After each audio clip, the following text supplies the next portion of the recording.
Welcome to the press conference. Bienvenidos a esta conferencia de prensa después de la Cumbre Social para Crecimiento y el Empleo. Empezaremos por las declaraciones de los líderes y doy la palabra a Michel, presidente del Consejo Europeo. Hola, buenas tardes. Acabamos de concluir esta Cumbre Social Tripartita. Buenas tardes a todos. Esa es una tradición, ya que es algo que siempre se convoca antes de una Cumbre Europea. Quiero comentar algunas cuestiones rápidamente. En primer lugar, yo quiero precisar hasta qué punto estamos convencidísimos de la importancia del valor añadido del diálogo social. Es el momento en el cual nos escuchamos unos y otros. Es un buen momento para escuchar cuáles son las expectativas y las prioridades, cuáles son las impresiones de unos y otros en los temas de interés europeo, que de un modo muy directo tiene que ver con lo que habrá que hacer para consolidar la base económica y tecnológica de la Unión Europea. Eso es lo primero que quería yo explicar, la importancia del diálogo social. En segundo lugar, quiero explicar que nos vemos aquí enfrentados a unos retos muy complejos y en estos momentos difíciles es muy importante seguir juntos, estar unidos y coordinarse en la medida de lo posible. Yo quiero felicitar a la presidencia española por ese compromiso claro para mostrar que estamos aquí en una situación para defender los intereses legítimos de la Unión Europea, de nuestras empresas, de nuestros ciudadanos, de nuestros trabajadores. Es una señal muy importante que mandamos una vez más hoy todos juntos. Y tercer punto tiene que ver con el hecho de que hemos hecho unas decisiones claras a la hora de querer ser neutrales en carbono para 2050 cuando introdujimos el Pacto Verde y el paquete Objetivo 55. Es una señal clara para el futuro. Necesitamos actuar. Eso es lo que pensamos. Y ese proyecto verde tiene que ser nuestra estrategia de crecimiento, tiene que ser nuestra estrategia económica, tiene que ser justa para nuestros ciudadanos y nuestras personas. Por este motivo trabajamos para garantizar que esta transición va a ser social, junto con los interlocutores sociales.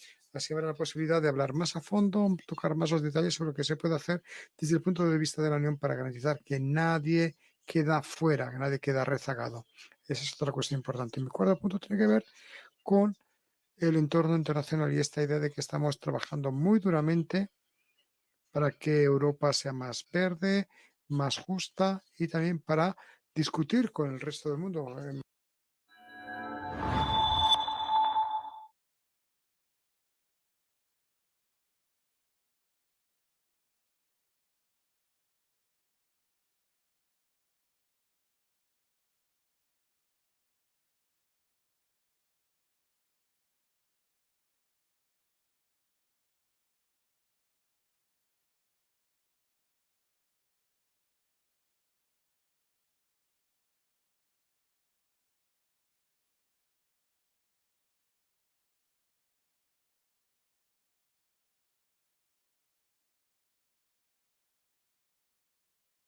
européen et qui touche très directement à ce que nous devons faire pour consolider la base économique, la base technologique de l'Union européenne. This is my first point, the importance of the social dialogue. My second point is the following. We face very complex geopolitical challenges, and we understand that in those difficult times, it's extremely important to stick together, to be united, to coordinate as much as we can. And I'd like to commend the Spanish presidency for your very strong commitment to make sure that we are in a position to defend the legitimate interest of the European Union, of our businesses, of our citizens, of our workers. This is a very important signal that we send again today all together. My third point is related to the fact that we made clear choices when we decided to make Europe neutral by 2050, when we decided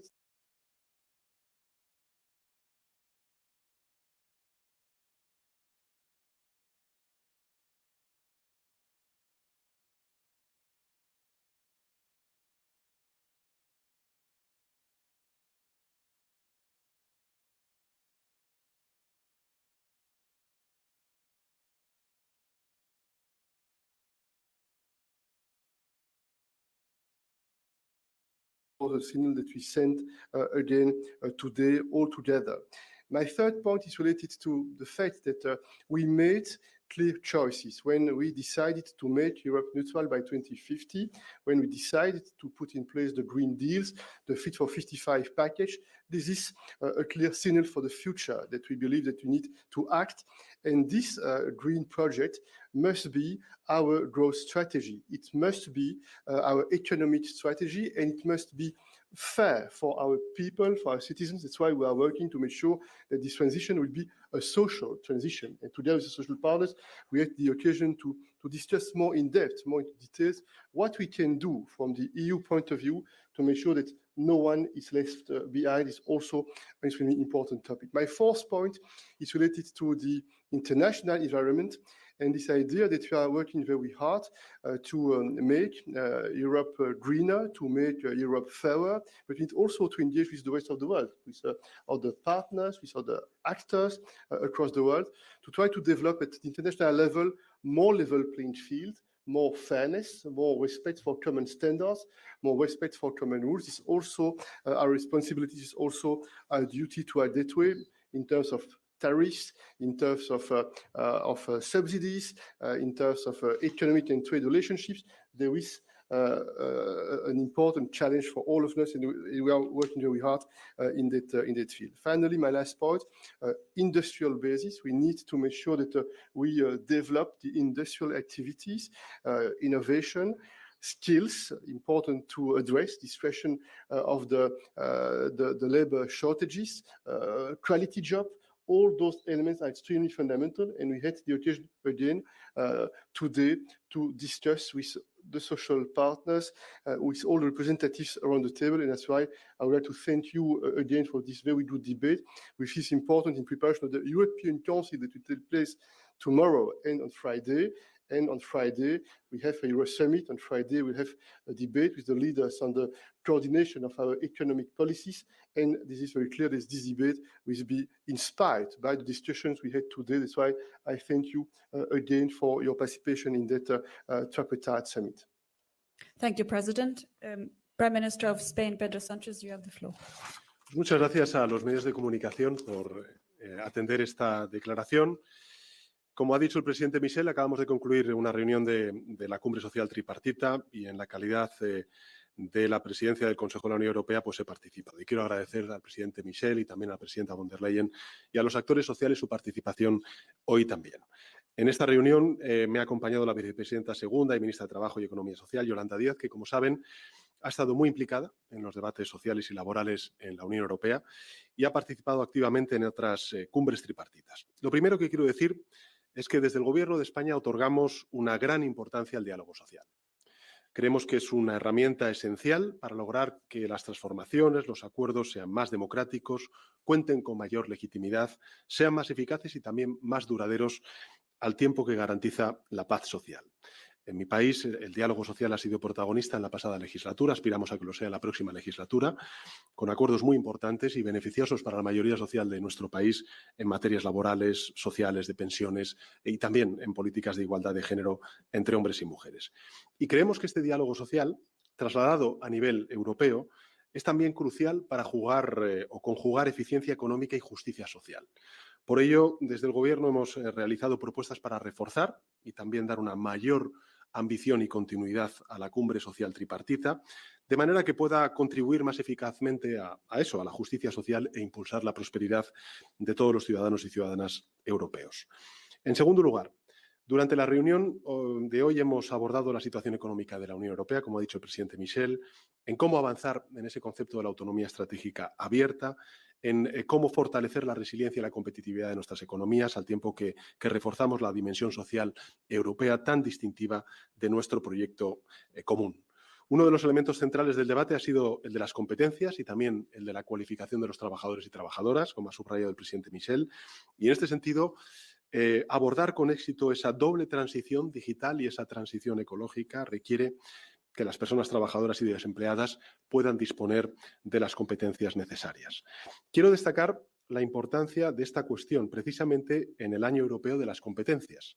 Y este debate no es ajeno en ninguno de los países de la Unión, tampoco en el español, pues como saben, Durante los últimos 4 años hemos aprobado numerosas medidas, también hemos acometido inversiones en el ámbito educativo, en el formativo, apoyados lógicamente por los fondos Next Generation, que ya están dando sus frutos. Solamente un dato, desde 2018 la afiliación a la seguridad social en empleos vinculados con la ciencia, con los sectores TIC en nuestro país, en España, han aumentado en un 50%. Y en tercer lugar, ya que esta reunión tiene lugar bajo nuestra presidencia, la presidencia española de la Unión Europea, quiero recordar que una de las 4 prioridades que marcamos es impulsar una mayor justicia social y económica. Y para ello creemos que es necesario seguir avanzando aún más con mayor intensidad en las iniciativas y en los objetivos establecidos en el Plan de Acción del Pilar Social de Derechos Sociales. Todavía quedan 2 meses para terminar este semestre, pero quiero destacar que ya hemos logrado importantes avances, como pueda ser, por ejemplo, la adopción de la recomendación del Consejo para el desarrollo de la economía social o la decisión relativa a las directrices en las políticas de empleo de los Estados miembros. Y también se han adoptado importantes conclusiones sobre tema fundamental en nuestras sociedades, como es el de la salud mental, el trabajo precario o sobre protección social y el trabajo autónomo. Y en el plano legislativo, ya para concluir, estamos trabajando intensamente para intentar cerrar acuerdos con el Parlamento Europeo en directivas que tienen una amplia trascendencia social, ¿no? Las condiciones laborales de los trabajadores y trabajadoras de las plataformas digitales, el reglamento de coordinación en materia de seguridad social, avanzar lo más posible en la directiva sobre la tarjeta europea de discapacidad, con cuya presentación por parte de la Comisión Europea estamos especialmente satisfechos después, porque va a suponer un antes y un después para la vida diaria de nuestros ciudadanos europeos con algún tipo de discapacidad. Con lo cual, bueno, muy agradecidos de estar aquí presentes en esta Cumbre Social Tripartita y muy esperanzados con los próximos meses hasta culminar nuestra presidencia española. Gracias. Thank you, Prime Minister. I would like to give the floor next to the European Commissioner for Jobs and Social Rights, Nicolas Schmit. Thank you very much. I had the honor to replace the President of the Commission who had to go to the conference on the Global Gateway, and Vice President Dombrovskis, who fell ill. So, as already said, the topics which were on the agenda of this tripartite summit, social summit, were labor shortages, but also the industrial and energy policies and quality jobs and sustainable growth in a context precisely of the twin transitions. And I think the conclusion is also that there is a European approach to this challenges, which is to combine strong competitiveness and social fairness. And I think this was agreed and is part of a consensus also, which was expressed in this summit. Now, on a labor shortage, which is obviously one of the big topics existing in all member states. In all member states, as we notice, we lose 1 million workers every year. So up to 2030, we will have lost in Europe 7 million people from the labor market. So we have to work on how we can mitigate this issue. And this was also a consensus that this has to be considered as a priority. The solutions are multiple, as the causes are multiple. Demography, obviously, is one of the major causes. And the solutions are, we have first to work on our own labor market and try really to bring back or bring into the labor market those who are for the time being excluded, be it women. In most countries, the employment rate of women is still low, and this was very much stressed also by the President of the Commission. We have to create an environment for women in order to help them and to encourage them to be part of the labor market and to enter the labor market. And childcare is one of the issues, but also working conditions, especially in those sectors where we have a high rate of women. Now, the European Year of Skills is obviously making progress. I think it has been adopted in all member states and also by social partners. We are quite successful also with the Pact of Skills, where already millions of workers are reskilled and upskilled, but this is not yet enough. We still have to work on that. Then the very important issue was also industry, and especially the green industries. The Commission yesterday had a very strong exchange of views on the impact of IRA on the European industries, and especially the green tech industries, which are an essential part of our transformation, green transformation. It cannot be that we are transforming our economy in the way of climate protection and the technology are coming from outside the EU. So it is extremely important to develop, to consolidate these technologies in Europe. And we know that there are competitors outside, and we have really to invest in these technologies. So the social dimension, the social transition, as it has already been said by President Sanchez and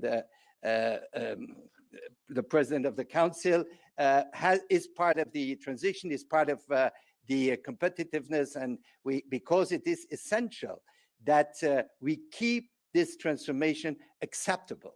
People have to be convinced that this is good for them, this is good for the economy, this is good for jobs, and so we make the green transition and the digital transition a success for the European economy. Thank you. Thank you very much, Commissioner. I'll give the floor now to Esther Lynch, the General Secretary of ETUC. Thank you. Workers and their trade unions came here to discuss a European green industrial policy for a great jobs economy. We pointed out that to achieve that, we do need investments, because it's very important that by decarbonizing, we don't deindustrialize. We need to make sure that the transition can be successful for companies, for the climate, but also for workers. And we had a note of concern about that, because on Friday, discussions will be made about the economic governance rules. And depending on what's decided, member states will either be able to invest for that European green industrial policy, or they won't. There's, you know, they will either be able to spend the money or they won't. So it's very important that, and we've been calling on member states for some time now, to put into the public domain exactly the consequences of the European governance rules. What will it mean for the investments for the green transition? We also discussed labour shortages, and we tried to bring into the discussion for workers our part of the picture. And our part of the picture was two very important points. The first of those is, and we heard evidence from trade unions, that very often workers can't meet the criteria that are being set for them to get the jobs. And it's things like you have to have a car. It's things like you have to be available to work very, very flexibly. Or it's things like you have to live in certain places. Sometimes also they're looking at a lot of prejudice because they're older workers or because of where they're from. So we highlighted that labour shortages, we encouraged the employers to look at the criteria that they were setting for people. We also made it clear that the research shows, the research undertaken by the ETUC, that the sectors where and the regions, the companies that are finding it harder to get people and experiencing labour shortages, on average they pay about 9% less. So pay is part of the story. Now, we'd be the first people to say pay isn't the only story, but it's an important part of it and has to be part of this discussion on labour shortages too. Then finally, we asked for a better coherence between the different policy objectives, that it would be important that you don't have one policy objective counteracting the other. And we see the best way of doing that is to include social partners, to include employers, but also to include trade unions, because we know how it's working in practice, and we know where the gaps are, and we know how to bring it together in a more impactful way that will be guaranteed to deliver, as I said, on a European green industrial policy for a great jobs economy. Thank you. Thank you very much. And last but not least, I give the floor to Markus Bauer, the Director General of Business Europe. Where do I push? Oh, it's working. Perfect. No, well, Thank you very much. And let me start by saying that the European employers, of course, also very much value the social dialogue. And let me thank the Commission, Nicola, and President Charles Michel and Prime Minister Sanchez, of course, for this very frank and open exchange we had again today. And I think this is important. And for us, it's important that social partners can exchange on the very council agenda, because this is the things which are for our real importance. Then, of course, and on this I agree with my friend from the trade unions, Esther, we need investments. At the time being, the business location Europe is not in the best of shapes. We all know this. If you look at investment, if you look at investment and foreign direct investment flows, if you look at growth, if we ask our members, we hear that 90% of our members say that we are less well off as a business location compared to our competitors than we have been 3 years ago.